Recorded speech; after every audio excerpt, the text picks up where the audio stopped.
quiero dedicar esta presentación, nunca las dedico, a una persona que conocí de la comunidad judía por allá de el año 97, 98, y que estoy aquí por él. Así de sencillo. Y todo lo que van a escuchar hoy en la noche tiene que ver con él. Él me echó a andar en el camino de la filantropía, él me echó a andar en el camino de voltear a ver al prójimo y servir al prójimo como un elemento fundamental en mi vida personal y en mi vida profesional. Solo lo traté 3 años porque se nos fue, pero me dejó marcado para el resto de mis días. Me refiero a don Max Schein.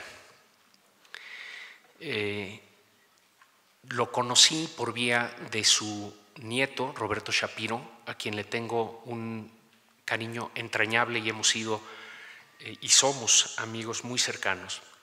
Y don Max nos invitó a un grupo de jóvenes a un proyecto que él había iniciado. Él viajaba con cierta regularidad a Israel y empezó a ver en las escuelas de Israel las computadoras. Dijo, yo tengo que llevar esto a México. Y de su pecunio y con sus contactos con la Secretaría de Educación Pública empezó a abrir puertas y a servir escuelas. Para cuando yo conocí a don Max, íbamos por la inauguración de la escuela número 100 que él había equipado con computadoras, todas escuelas públicas. Y él sabía, porque tenía, pues creo que 90 años cuando yo lo conocí, que no iba a estar mucho tiempo más y tenía que pasarle el proyecto a la siguiente generación, empezando por Roberto, y luego nos invitó a un grupo de personas y que nos encariñamos de él y del proyecto. Ese proyecto se llama Únete, la Unión Nacional de Empresarios para la Tecnología en la Educación. Don Max fue el primer presidente del año 99 en que se fundó al año 2000.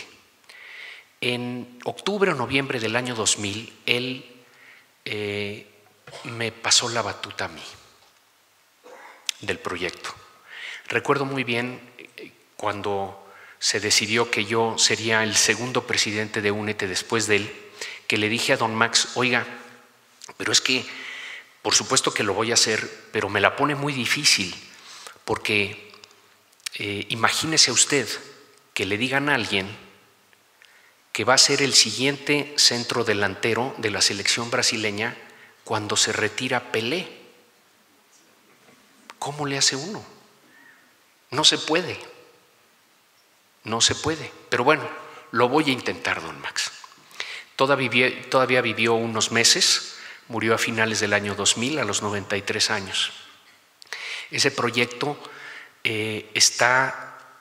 acaba de pasar, de hecho, la escuela 9000 pública, que se ha equipado con equipo de cómputo, conectividad y capacitación para maestros. En este momento estudian 3,5 millones de niños y jóvenes en esas escuelas. Y a lo largo de estos casi ya 20 años, 19 desde que la fundamos, pues han pasado decenas de millones de niños y jóvenes por esos salones de cómputo. Entonces, uno de los muchos legados de don Max. Entonces le quiero dedicar esta presentación a la memoria de ese extraordinario hombre.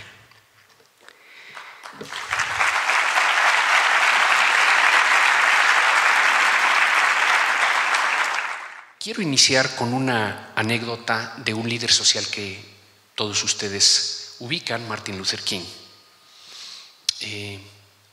Birmingham, Alabama, principios de los años 60.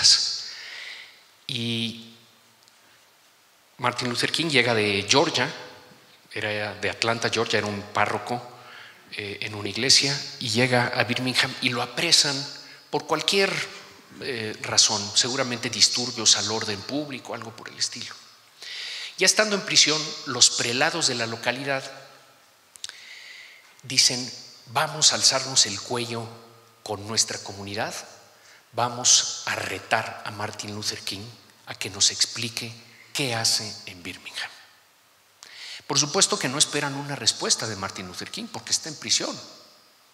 Entonces, hijo, qué bien vamos a quedar cada uno de nosotros con nuestra comunidad retando a este líder social. Le escribe en la misiva, el carcelero le pasa esa carta, pero le acerca también un viejo periódico y un pedacito de lápiz. Martin Luther King escribe una respuesta y esa respuesta se le entrega al carcelero y el carcelero se le entrega a los medios de comunicación. Se llama Letter from Birmingham Jail. Se la recomiendo muchísimo, un gran texto. En una sola oración les da una respuesta contundente a la pregunta ¿qué haces en Birmingham? Lo que él responde en esa oración es lo siguiente: I am in Birmingham because injustice is in Birmingham. Y con eso no nada más me bastan, me sobran razones para estar aquí. Con esa oración se noqueó a todos los prelados de la localidad. ¿Qué le respondes a eso? Bueno, yo quiero parafrasear a Martin Luther King para el caso de México. Injustice is in Mexico. Injustice is in Mexico. Eso no quiere decir que no haya cuantas maravillas tiene nuestro país, que es extraordinario y tiene un sabor absolutamente único. Y no nos quisiéramos ir ninguno de este lugar, lo preferimos por encima de cualquier otro, pero hay que reconocer que hay mucha injusticia y hay mucha desigualdad. Mucha injusticia. A unas pocas cuadras podemos encontrarla. No hay lugar en donde te puedas esconder de las manifestaciones de esta desigualdad. Vivimos en la zona no más pobre del planeta, pero sí en la zona más desigual del mundo. Y ese es un dato. Y está medido económicamente. Se llama el coeficiente de Gini, te dice cuánto tiene tu 10% más rico, tu segundo decil y ahí hasta el último decil. Están muy mal distribuidas las oportunidades y los resultantes socioeconómicos en México. Y creo que es patente y evidente para todos nosotros. Yo creo que el 1 de julio, más allá de qué partido ganó, qué candidato ganó, qué representaciones tiene en el Congreso, etcétera, hay que dar una lectura más amplia. Yo creo que México votó no por la Cuarta Transformación, porque yo francamente no sé qué es eso y no creo que quienes la abanderan sepan tampoco bien a bien cuál es esa Cuarta Transformación. Yo creo que lo que México dijo es: quiero justicia. Quiero justicia. Ya me cansé. Y todos los que han venido a ofrecérmela me han fallado. Que nunca le hemos dado la oportunidad de ser presidente y lo ha intentado por mucho tiempo y ha agarrado la bandera de la justicia, pues voy a votar por él. Ante manifestaciones terribles de injusticia. Y México quiere justicia en dos sentidos. En sentido extenso, lato sensu, quiere oportunidades de trabajo, quiere oportunidades de educación, quiere oportunidades de salud, quiere infraestructura, y en estricto sensu, en sentido más limitado, quiere justicia en las cortes, quiere abatir la corrupción, quiere abatir la impunidad, quiere seguridad para él, para su esposa, para sus hijos, para su pequeño emprendimiento. Y ese mandato de justicia yo creo que no se lo dieron nada más al presidente electo y al partido Morena. Yo creo que una lectura justa de esa elección es que ese mandato nos lo están dando a todos, a los políticos de oposición, a los gobernadores, a los empresarios, a las organizaciones de la sociedad civil.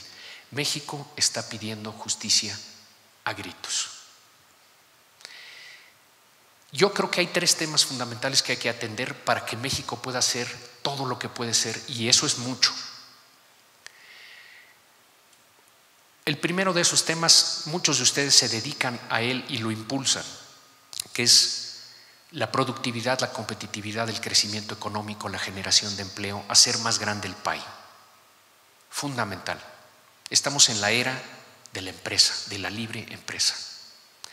Solo un país en donde es vibrante y dinámica la libre empresa puede generar la riqueza que puede sacar a la gente de la pobreza y generar oportunidades.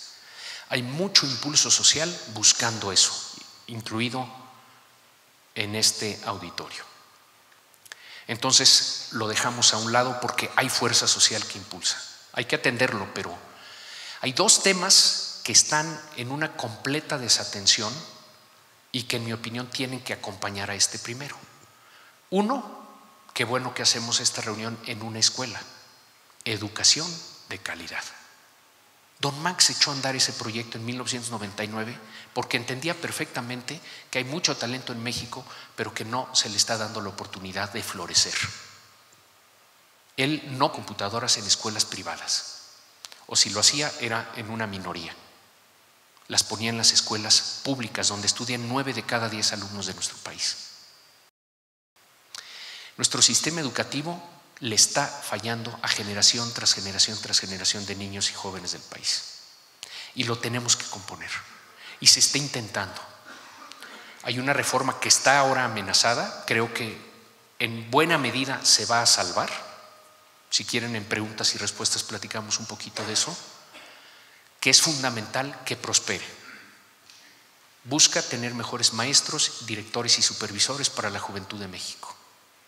No se puede hacer algo mejor por esa juventud que darles a los mejores posibles maestros y directores. El reto es gigantesco en materia educativa. Un dato para ponerlo en perspectiva. Hay una prueba internacional que se llama la prueba PISA, que nos dice cómo están los jóvenes a los 15 años de como unas 90 naciones. Mide esa edad y no a otra porque están terminando la secundaria. Entonces tú quieres saber en educación básica si recibieron esos jóvenes las bases para aprender para el resto de su vida. Mate, ciencias, comprensión lectora. Los resultados de la última prueba del año 2015 es trianual. Son los siguientes. Son muy complejos, pero les doy un dato para que veamos de qué tamaño es el reto. El 10% de los jóvenes más pobres de Canadá, Gran Bretaña, Hong Kong, Corea, Vietnam, que es un país más pobre que México, mucho más pobre que México, pero se está moviendo más a prisa. Bueno, el 10% de los jóvenes más pobres de esa nación, de esas naciones, está mejor preparado a los 15 años que el 10% de los jóvenes de 15 años más ricos de México. Y ese es un dato, no es una opinión. Si sus más pobres están mejor preparados que nuestros más ricos, imaginen la diferencia entre sus más ricos y nuestros más pobres.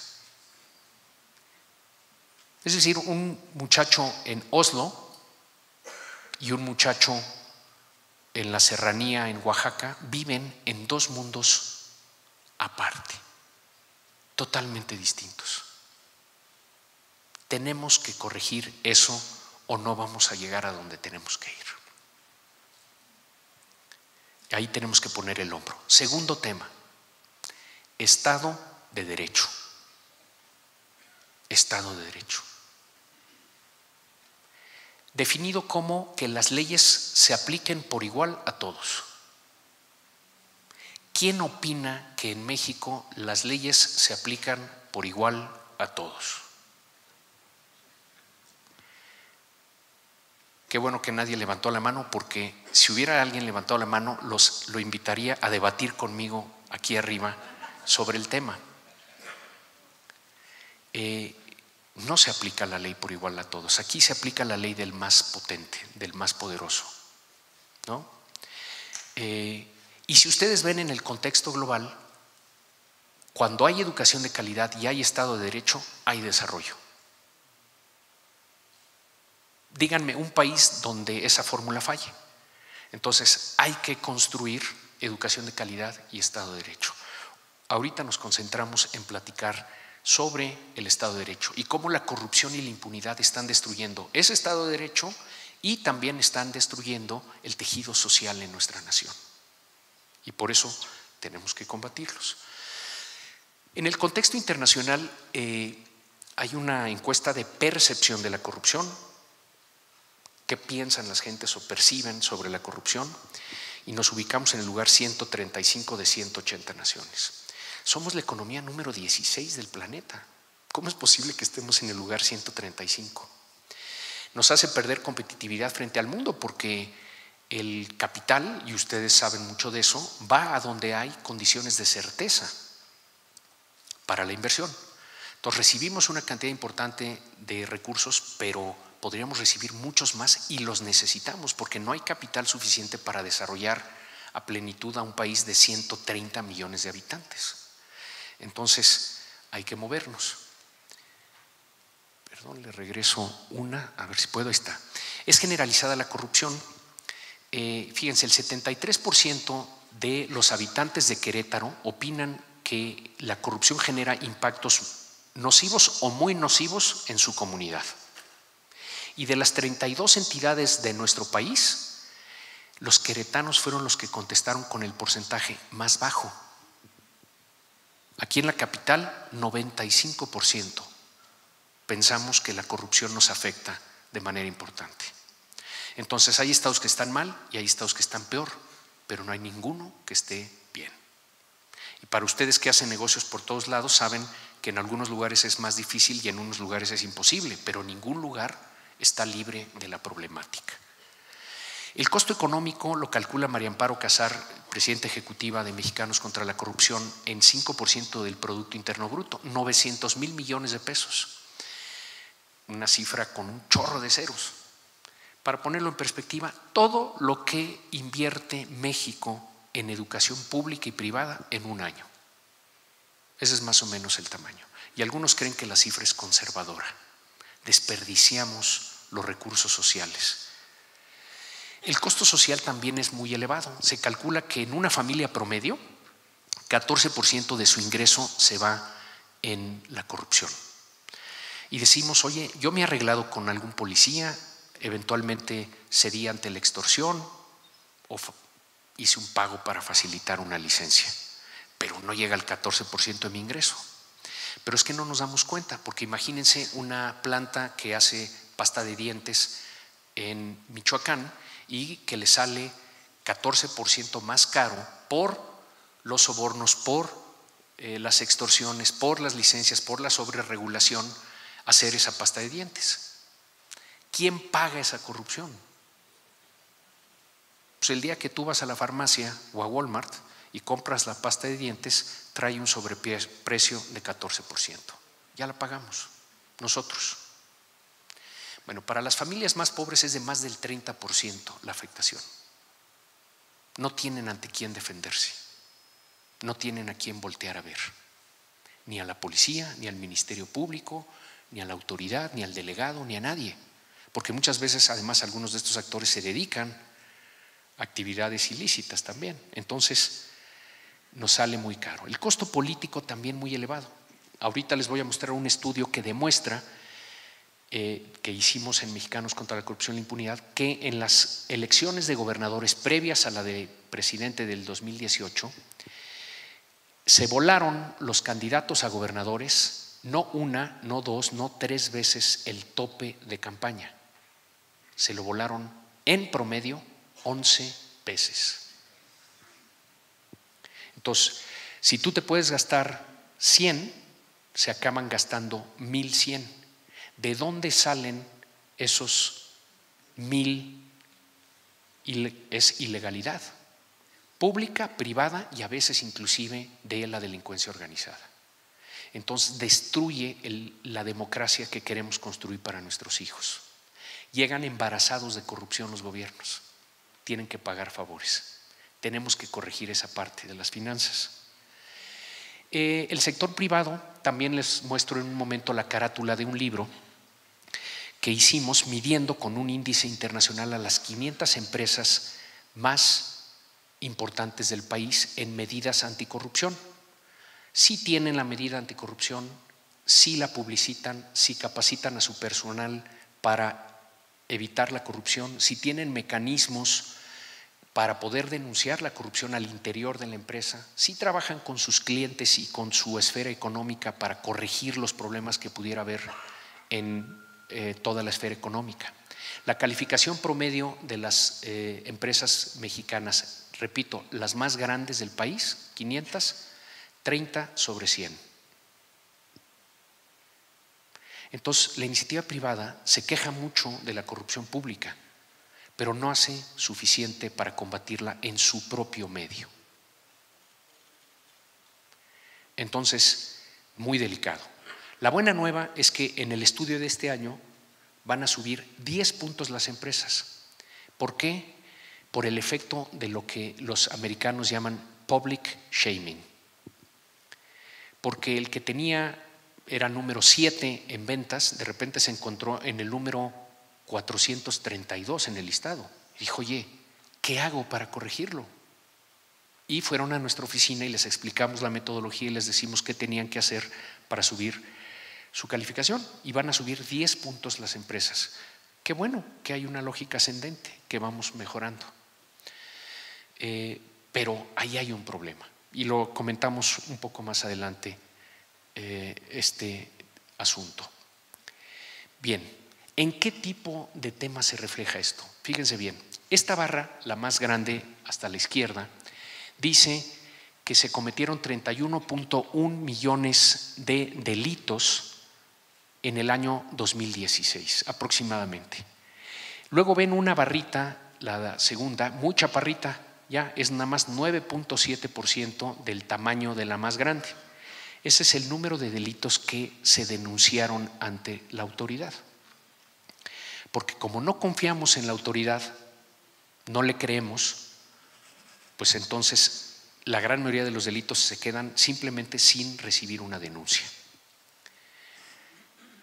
En los que sí se recibe la denuncia se empieza a investigar para hacer eventualmente, si hay los elementos, una acusación y mandar esa acusación al Poder Judicial para que reciba algún tipo de castigo o sentencia.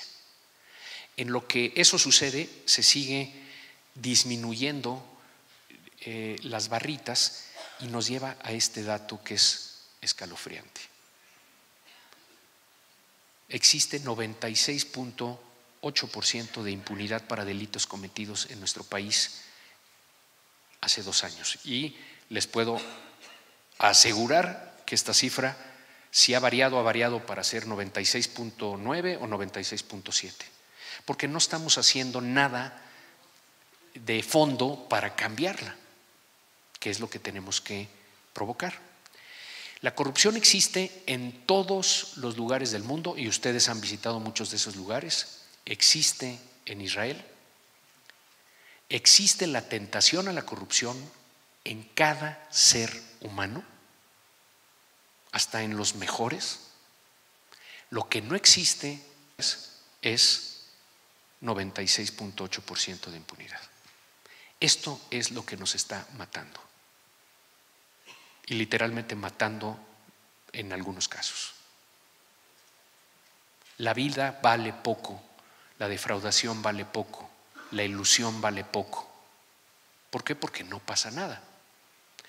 Un escandinavo saca las cuentas si tiene muchos deseos de matar a alguien que se metió con su mujer y dice, híjole, 9 de 10 oportunidades de que voy a pasar el resto de mi vida tras las rejas, entonces no lo hace. El alemán dice, oye, híjole, pues ganaría un chorro de dinero, pero si me cachan que defraudé, hay una probabilidad de que la acción de la empresa se vaya a pique, yo salga de la empresa y acabe también en prisión. Entonces, ante esos cálculos no hacen el acto nocivo. Aquí, pues lo que te está parando es tu buena conciencia. Pero no todos tienen buena conciencia. Y luego al rato se vuelve una cosa en donde todos dicen, oye, no, pero si está transando Pepito y Juanito y Fernandito y Claudito, pues ya el único tonto soy yo. Y entonces empieza a multiplicar la conducta social nociva. Y eso es lo que nos está afectando. Bueno, ¿qué creemos en Mexicanos contra la Corrupción que tenemos que hacer los mexicanos para entrarle a este tema? Primero, la clara noción de que esta es una condición que nos lastima mucho, pero que no estamos condenados a ella. La podemos transformar. Todas las naciones del planeta y a lo largo de toda la historia pasaron por donde México está, y peor, y mucho peor. Pero se fueron mudando hacia instituciones que generan incentivos, que generan conductas distintas, y eso te tiene en una situación mucho mejor. Entonces tenemos que apurar el paso para alcanzar esas naciones más desarrolladas, pero no estamos condenados a esta situación. Por muchas generaciones hemos pensado que las cosas así son en México, o que no se puede hacer nada, o que eso es imposible, o que es cultural, alguien ha dicho.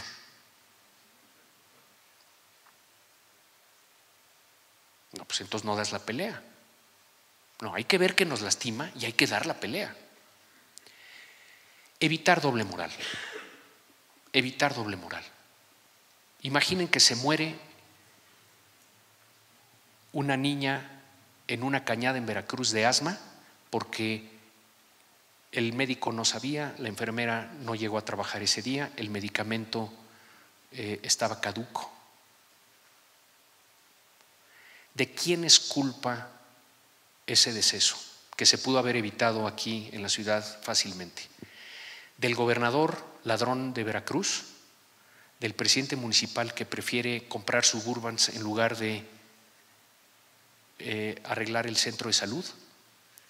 ¿O de millones y millones de mexicanos que en la formalidad de sus empresas o en la informalidad en donde viven una parte importante de nuestra economía no pagan sus impuestos?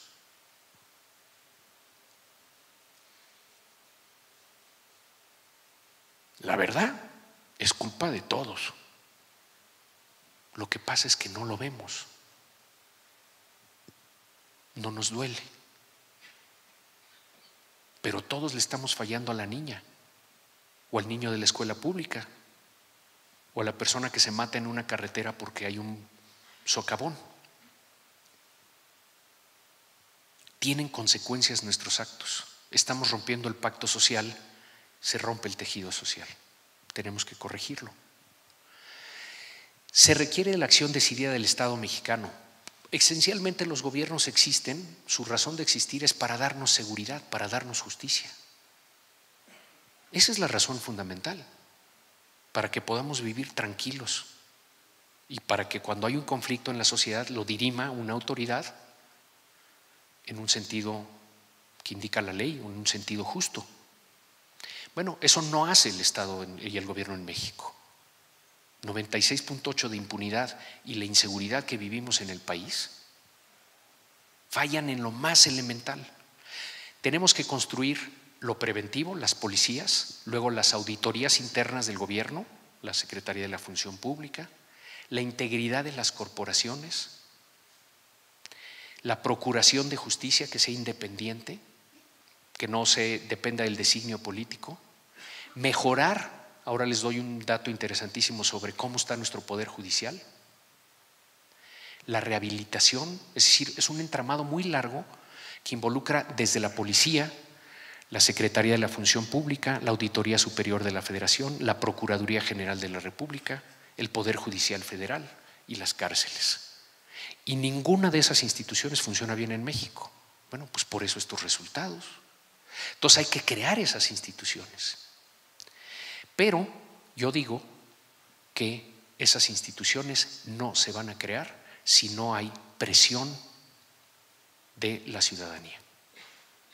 Porque ellos ya se acostumbraron a ese modus operandi. Tiene que venir alguien de fuera a presionarlos a cambiar. Y esos, queridos amigos, tenemos que ser nosotros. Nosotros.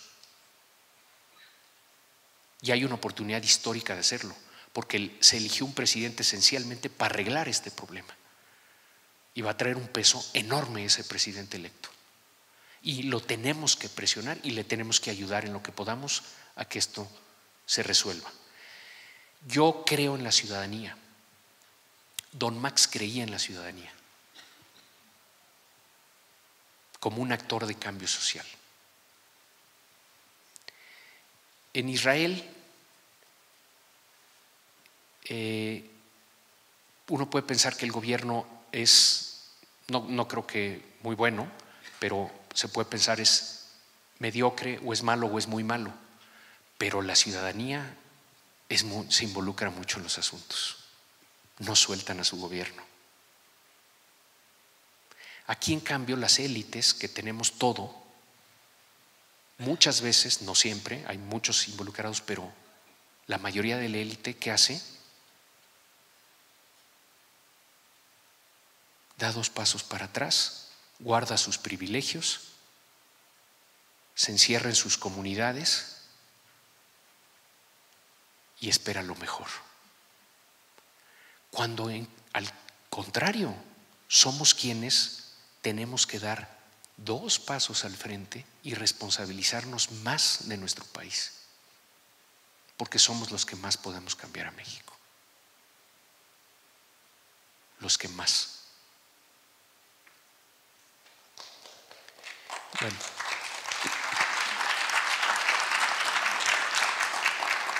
Conscientes de esa responsabilidad, nosotros, que somos un grupo de 40-45 profesionales que nos dedicamos a esto, estamos haciendo lo siguiente: investigación aplicada, investigación periodística, litigio estratégico y comunicación y movilización social. Muy rápidamente una palabra sobre cada uno. Investigación aplicada. Nos metemos a conocer a fondo el problema que queremos combatir, tanto en la parte diagnóstica como en la parte de las soluciones. No se vale nada más diagnosticar, hay que ofrecer también cómo curamos al paciente. Aquí hay 4 libros que hemos sacado nada más en el último año y medio. Anatomía de la corrupción, que es el estudio de donde salen muchos de los datos que yo les he compartido. No lo hizo el gobierno de México, lo hizo la sociedad civil organizada de México. Ya imagínate, ya quisiera yo ver a la Secretaría de Gobernación haciendo un libro sobre la corrupción en México, o a la Procuraduría. Lo está haciendo la sociedad para empujar al gobierno. Lo de integridad corporativa es de donde sale este dato de que las empresas tienen que hacer mucho más de lo que están haciendo. Dinero bajo la mesa es de donde sale que se vuelan 11 veces el presupuesto que tienen y por lo tanto se corrompen los gobiernos.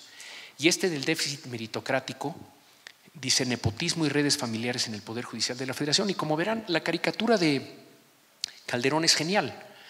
Creo que es uno de los mejores caricaturistas de nuestro país. Ustedes imaginen a la justicia, ¿no? Espigada, delgada, bien parada, con la balanza y la espada, con la venda en los ojos. Vean a nuestra justicia. Ya no trae la venda en los ojos, se quedó en el camino. De milagro todavía trae la balanza y la espada. En lugar de la dignidad de la figura de la justicia, pues es una justicia ufana, descuidada, hasta cierto punto grotesca. Y luego fíjense que tiene un chorro de patitas. Dice esta caricatura, dice lo que dice el estudio. El 51% de los jueces y magistrados de este país tiene por lo menos un pariente que trabaja en el Poder Judicial. Y en promedio tienen 3 parientes.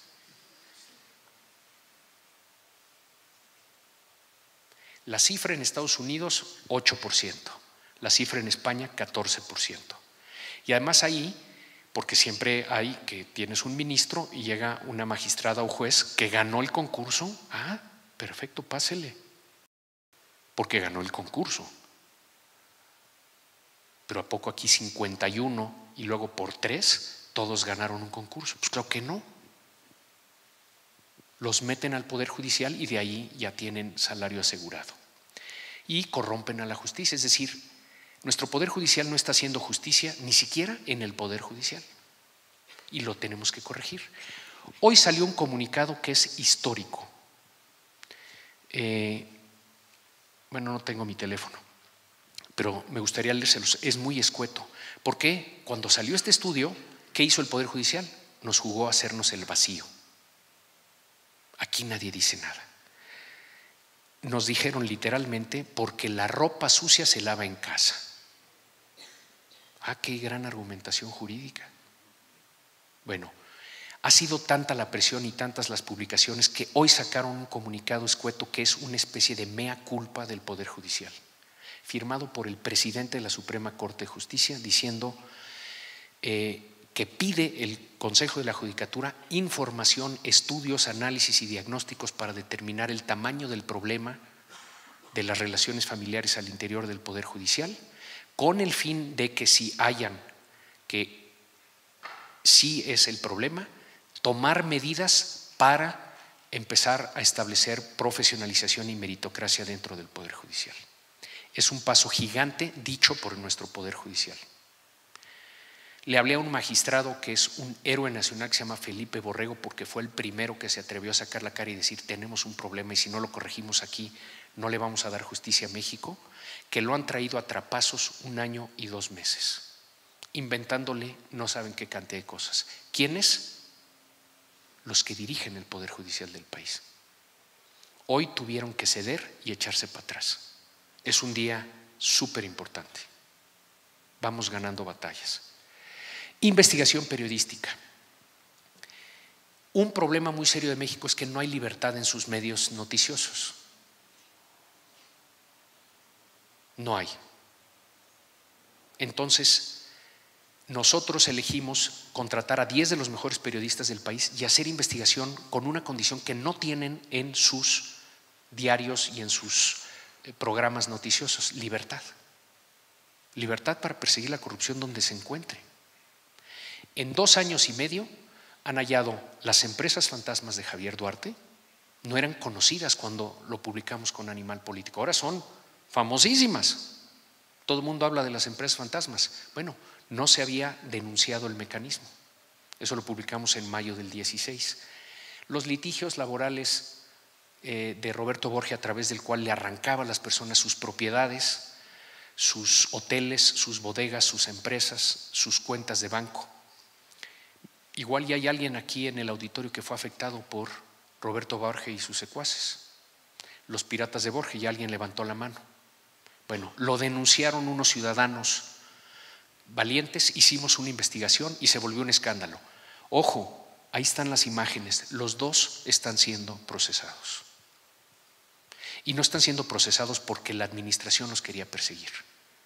Están siendo procesados porque no les quedó otra más que perseguirlos ante el tamaño de los escándalos. Y porque perdieron la elección. La corrupción no nada más está en el PRI, está en el PAN, el tema de Juntos Podemos, 1.200, 1.400 millones de pesos que no se entregaron a quienes se les debieron haber entregado. Está en Morena, el líder del Senado. Le hemos probado problemas de corrupción seriosísimos cuando era delegado. Y si alguien tuvo tratos con esa delegación en la época que él era delegado, pues seguramente puede verificar que todo estaba mal hecho. Entonces está en todos los partidos políticos y hay que atacarlo en todos los partidos políticos. Odebrecht, estamos a punto de hacer una nueva publicación de Odebrecht, pero no había llegado a México Odebrecht hasta que nosotros empezamos a publicar de esto. Y la presión sobre Emilio Lozoya crece y crece y crece y crece. Y vamos a mantener la presión. ¿Por qué se cayó mi edificio? Hicimos la historia de 28 edificios que realmente no, algunos sí fueron siniestrados por el temblor tan fuerte, pero la gran mayoría de las estructuras que fueron siniestradas se cayeron por otras razones. Se cayeron porque no se construyeron debidamente, porque no se supervisaron debidamente, porque les pusieron un espectacular, les pusieron pisos adicionales que no deberían de tener, la varilla no era lo suficientemente gruesa, el concreto no era el que habían dicho que iban a poner, en fin, errores humanos. Lo que de alguna manera la historia dice es: los temblores no matan, es la corrupción y la negligencia de los seres humanos los que tienen estas consecuencias. No siempre, pero en la mayoría de los casos así es. Este de las placas habla de la corrupción social, el de la derecha abajo. La élite de la Ciudad de México, que se puede dar el lujo de comprar los coches más caros de nuestro país,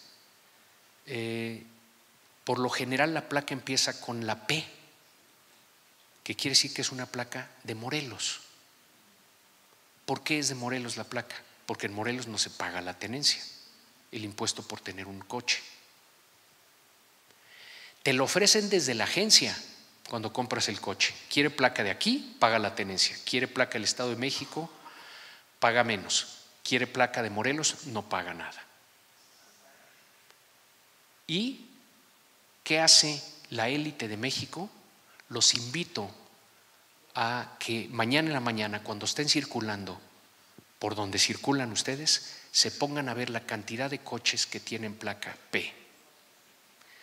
Audis, BMWs, Suburbans, Range Rovers, los mejores coches.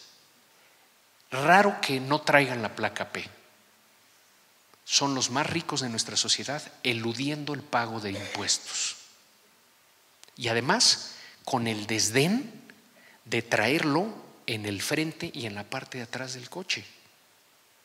Porque lo que eso dice es, perdón si ofendo a alguien, pero lo que dice eso es: soy corrupto ¿y qué? ¿Y qué?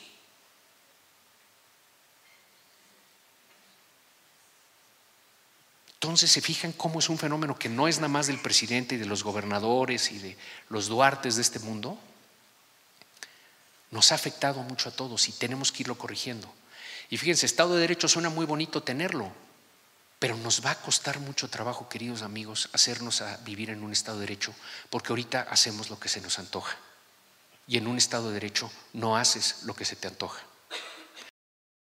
Y ustedes que viajan mucho saben muy bien que tan pronto llegan a países en donde hay Estado de Derecho, así, ¿verdad? Derechitos, así, ¿no? Con nuestros deditos, yes, officer, yes, of course, officer, good day, officer, ¿no? Inmediatamente sientes que hay autoridad, que hay ley. Ya no te pasas los altos ni los stop signs, y respetas las cebras y ves cuál es el speed limit. Inmediatamente, fíjense, bueno, porque reconoces hay una autoridad. No puedo ya romper. Entonces nos tenemos que acostumbrar los mexicanos a eso y nos va a costar trabajo porque nos hemos desacostumbrado. Litigamos cuando tenemos suficientes elementos para ir a litigio. Tenemos un grupo de abogados que están litigando constantemente. Les platico de dos litigios. El rey de los medidores de luz es una investigación periodística que demuestra que IUSA, una empresa del Estado de México que tiene un monopolio en la creación y venta de los medidores de luz que nos salen malos y caros, de repente empieza a recibir competencia de una empresa que se llama Conimed y todo el mundo dice: ay, ¿quiénes son esos de Conimed? Nos pusimos a investigar a Conimed. Después de meses dimos con toda la evidencia de que Conimed tiene el mismo representante legal y el mismo domicilio legal que IUSA. Entonces, como hay más atención a las licitaciones, ahora se ve mal que te lleves el 100%, entonces vamos a crear una empresita, le pasamos el 25%, pero en realidad 75 y 25 suma 100. Nos quedamos igual, ni modo que la autoridad no sepa que sigue vendiéndole el 100% al mismo. Entonces lo denunciamos ante la Comisión Federal de Competencia Económica por prácticas monopólicas absolutas. Y está formalizada la investigación, se va a llevar tiempo, le está saliendo carísimo a IUSA su defensa, a ver qué hay en la COFESE. Otra, la estafa maestra. Yo creo que todos han escuchado hablar de la estafa maestra, una investigación que hicimos con Animal Político. Las entidades de la federación también tienen más luz sobre lo que hacen en compras, adquisiciones y todo. Siguen haciendo tranzas, pero hay más luz. Entonces algún abusadín dice: ok, como aquí hay luz, tengo los focos aquí enfrente, Ya sé qué voy a hacer. Voy a hacer un convenio con las universidades públicas y entonces el dinero me lo llevo a la oscuridad. Y aquí la Universidad Autónoma se queda con su moche y el 90% se va a empresas fantasmas. ¿Qué tal nuestras universidades, nuestros rectores de universidades? ¿Y qué tal las 11 dependencias del gobierno que hicieron eso? En Israel, por un escándalo así, se cae el gobierno. Y yo sé que hay corrupción en Israel, pero no de 11 dependencias del gobierno federal. Esto ya no es un gobernador, no es un secretario, es el gobierno sifoneando dinero para enriquecer a alguien o para financiar las elecciones. Por eso se pueden gastar 11 veces lo que se gastan del tope presupuestal.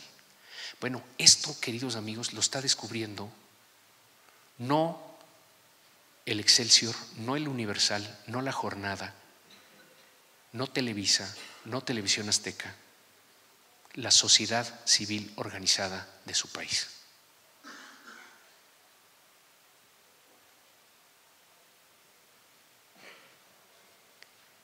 Y tenemos denuncias administrativas y penales en contra de todos los que resulten responsables. ¿Quién las firma? Las firmo yo. Seguro que Rosario Robles no me quiere nadita. Y todos los demás. Pero ni modo, ¿qué hacemos? ¿Nos quedamos con los brazos cruzados ante desfalcos de 7,000 millones de pesos?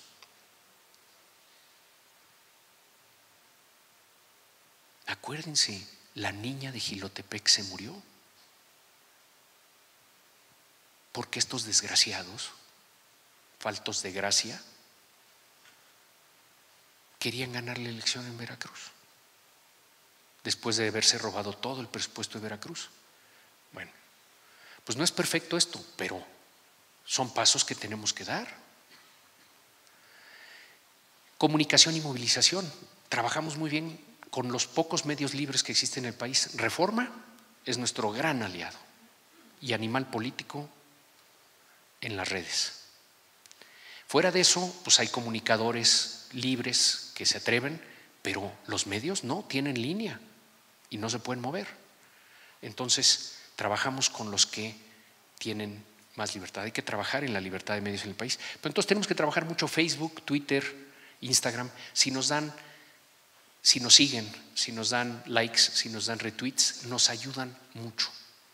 Nos ayudan mucho porque se corre la voz. Se corre la voz. Termino con 3 reflexiones rápidas. 1, evitar la negación. 2, los riesgos de hacer esto. 3, los valores para hacer esto. Evitar la negación. Ahí está la frase de James Baldwin. Ya no se vale que México pierda partidos por default. Tenemos que salir a la cancha y dar nuestro mejor esfuerzo. No tenemos garantías de ganar, pero si nos quedamos de espectadores, tenemos asegurada la derrota. Está asegurada. Entonces ya no podemos decir, así es en México. Es imposible. Eso no se puede. Están locos, están chiflados.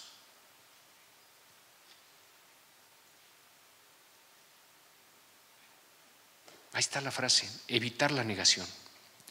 Los riesgos de hacer esto. ¿Tiene riesgos? Sí tiene riesgos. Ahora, no son los riesgos de mexicanos que corrieron riesgos hace décadas, ni son los riesgos de los mexicanos de hoy que se atreven a publicar algo en Veracruz o en Tamaulipas. No, no es ese nivel de riesgo. A esas personas las matan, las desaparecen. Aquí no creo que es el caso, pero sí hay riesgo. 10 auditorías, queridos amigos, 9 de ellas en una mañana, por andar haciendo este trabajo. Pero sí les puedo decir una cosa, nuestras mejores publicaciones, nuestros mejores estudios, nuestros litigios más importantes han venido después de las auditorías. Después. Únete de Don Max está auditado. ¿Por qué? Porque yo, acompañándole, fui uno de los fundadores. Entonces me quiero fregar a cualquier cosa que diga Claudio González. Imagínense auditar a Don Max. Digo, ya es.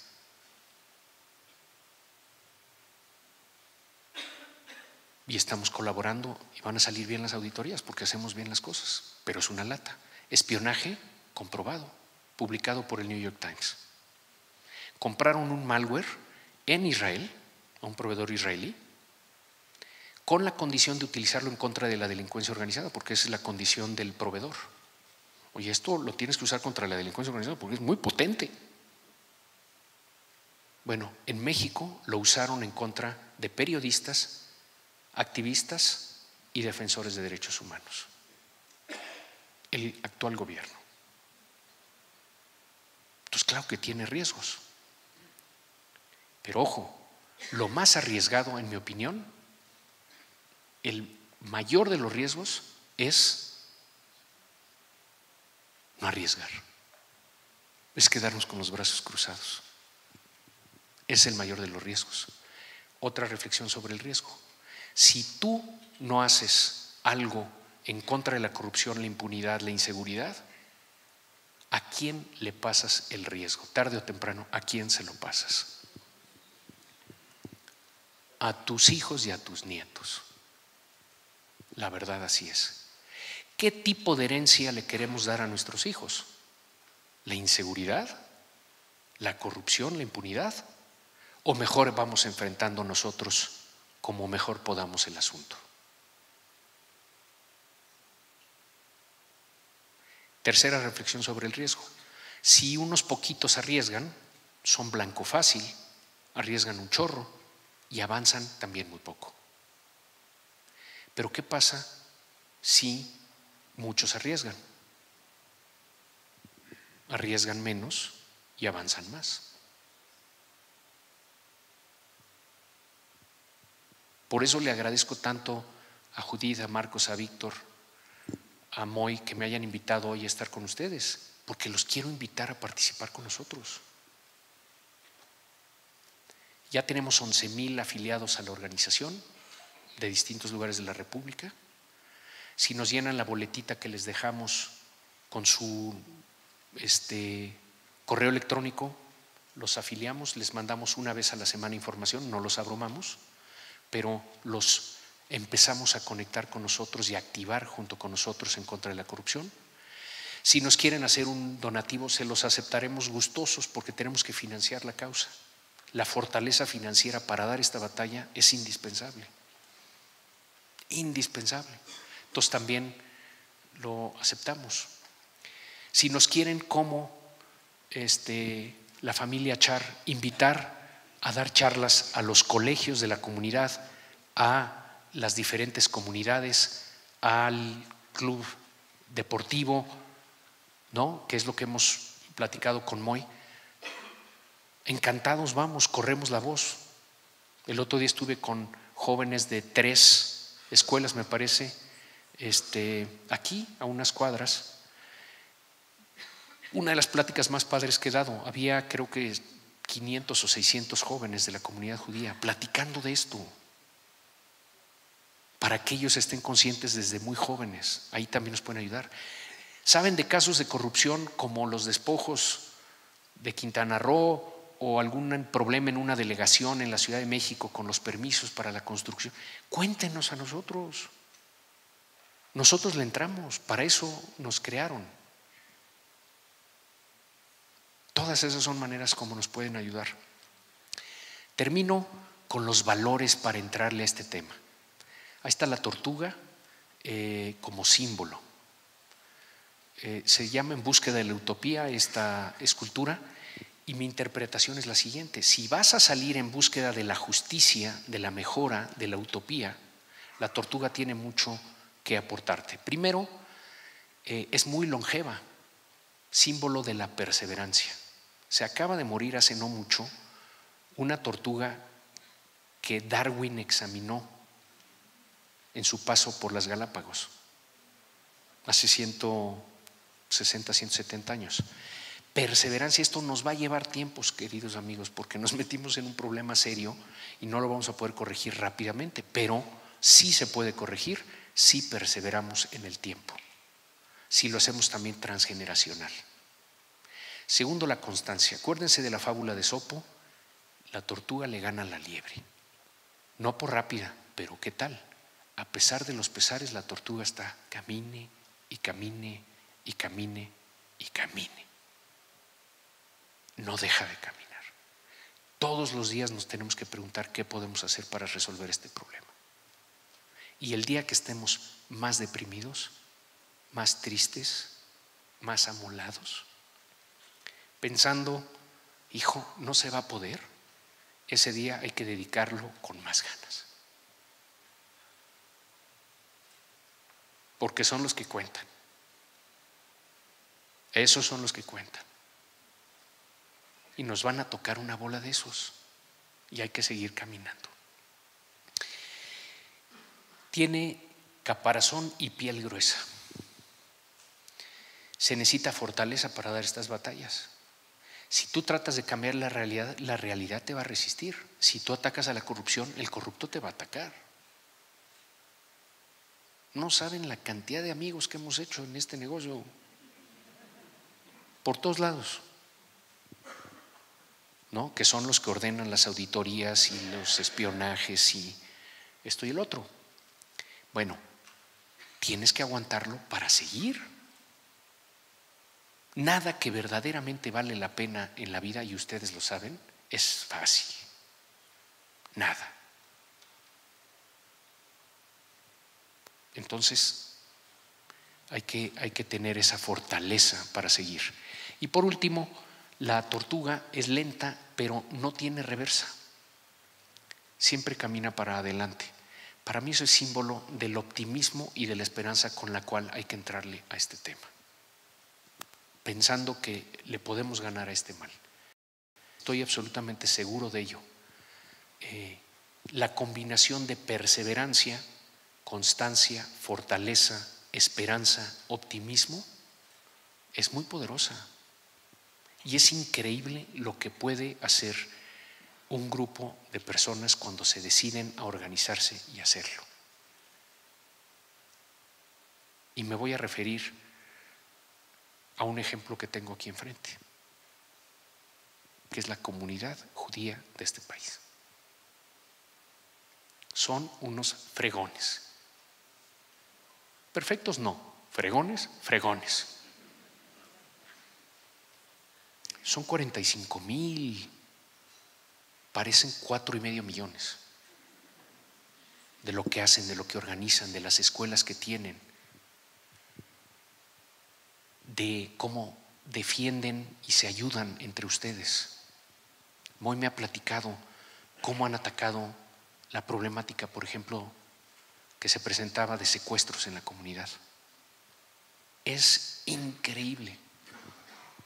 Ustedes son ejemplo de lo que puede hacer una 0.03% de la población cuando se organiza, cuando se decide hacer algo, cuando contribuye, cuando participa.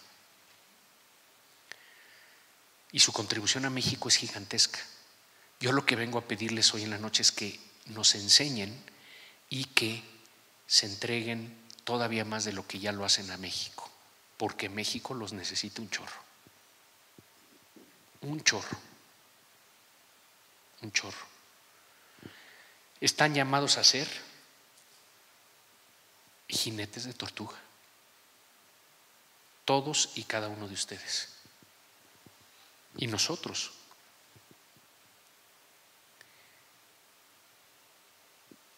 Pero sí se puede. Ustedes nos lo han demostrado. Yo les agradezco mucho por su atención.